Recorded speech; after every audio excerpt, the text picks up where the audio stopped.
লিখতে পারবে। চলো শুরু করা যাক আজকের ভিডিওটা ভালো লাগে তো একটা লাইক করে দেবে, চ্যানেলটা নতুন দেখে থাকলে সাবস্ক্রাইব করবে, বেল আইকনটা বাজিয়ে রাখবে, কারণ সকল চ্যাপ্টারের প্রশ্ন উত্তর আমার চ্যানেলের মাধ্যমে তোমরা শুধু পেয়ে যাবে আর সকল প্রশ্ন উত্তরও পেয়ে যাবে। ভিডিওটা সবার সাথে শেয়ার করা চাই বেশি বেশি করে। চলো শুরু করা যাক আজকের ভিডিও। ডাইনি তারাশঙ্কর বন্দ্যোপাধ্যায় 1998 থেকে 1971 সালে 1998 সালে জন্মগ্রহণ করেছেন আর 1971 সালে কি হয়েছে মৃত্যুবরণ করেছেন। লেখক পরিচিতি একটু পড়ে নেবে, আমি আস্তে আস্তে উঠাচ্ছি, তোমরা একটু পড়ে নেবে। লেখক পরিচিতিটা পড়ছি না আমি, কারণ ভিডিওটা বহুত লেন্দি হয়ে যাবে, তার জন্য লেখক পরিচিতি লাগবে না।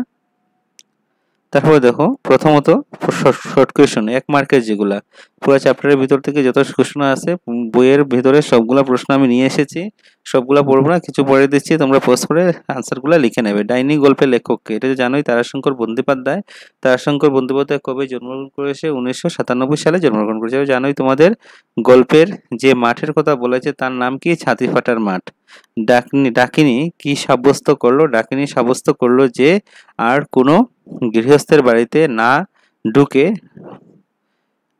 বাহির দুয়ার থেকে ভিক্ষা নিয়ে চলে আসবে। তারপরে ডাকিনী কি বলে ভিক্ষা করে? ডাকিনী দুইটি ভিক্ষা পাই মা হরিবোল বলে। ঠিক আছে।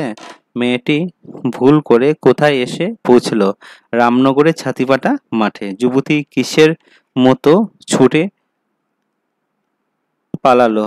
কিসের ছুটে পালালো? পক্ষিণীর মতো ছুটে পালালো। তার বিনিময়ে ডাইনি দেবীকে কি দেবে? বুক চিরে রক্ত দেবে। ঠিক আছে। তারপরে দেখো মার্জারি শব্দের অর্থ কি? বিড়াল। সবগুলা একটু পজ করে লিখে নেবে, সবগুলা পড়ছি না আমি। তারাশঙ্কর বন্দ্যোপাধ্যায় কোথায় জন্মগ্রহণ করেছেন এটা পড়বে। তারাশঙ্কর বন্দ্যোপাধ্যায় পশ্চিমবঙ্গের বীরভূম জেলার লাভপুর গ্রামে জন্মগ্রহণ করেছিলেন। তারপরে দেখো ছাতিপাটার মাঠে কোন সাপ বাস করত?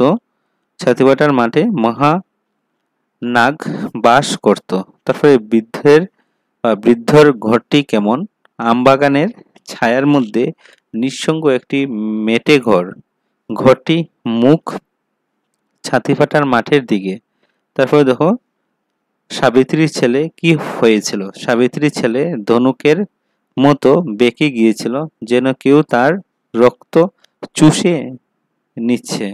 তারাশঙ্কর বন্দ্যোপাধ্যায় 3 মার্কের প্রশ্নগুলো দেখে নাও। তারাশঙ্কর বন্দ্যোপাধ্যায় কি কি পুরস্কার সম্মানিত হন? কি কি পুরস্কার?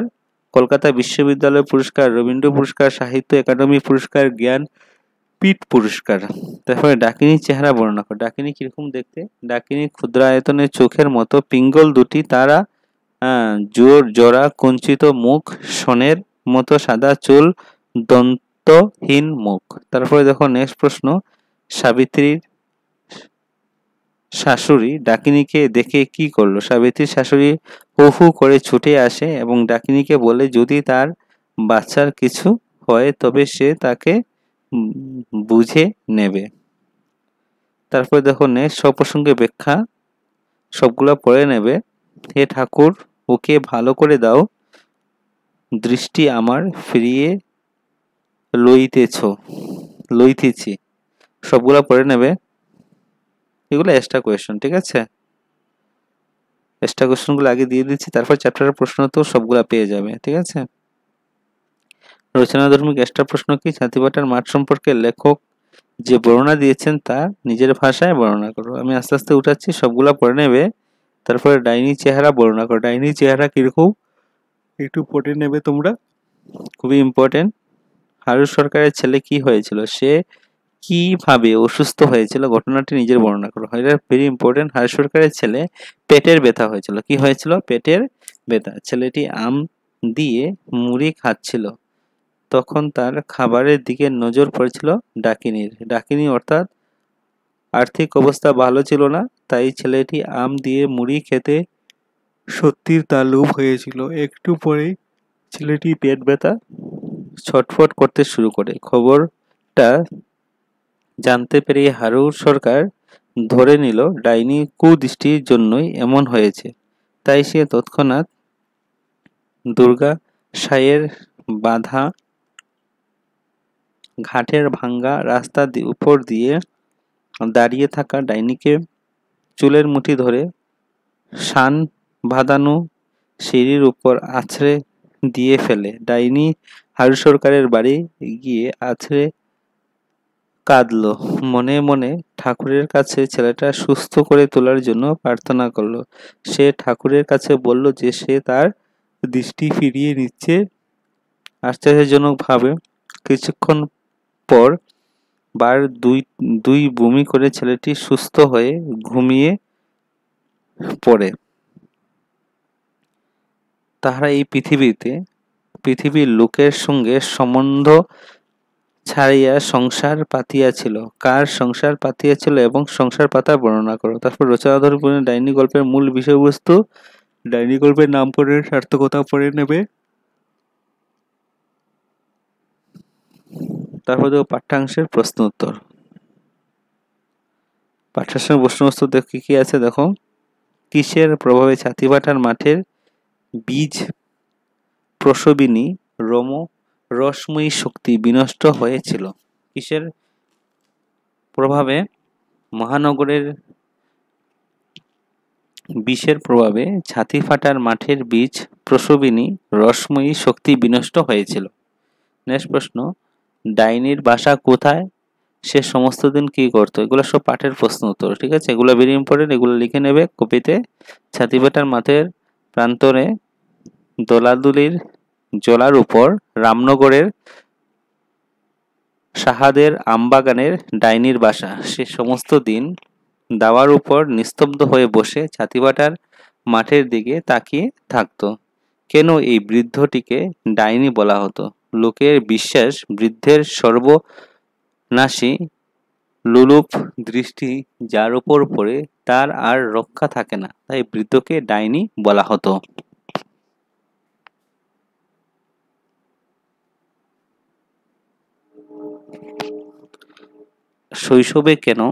শৈশবের কোন ঘটনা তাকে ডাইনি বলে সন্দেহ করা হয়েছিল?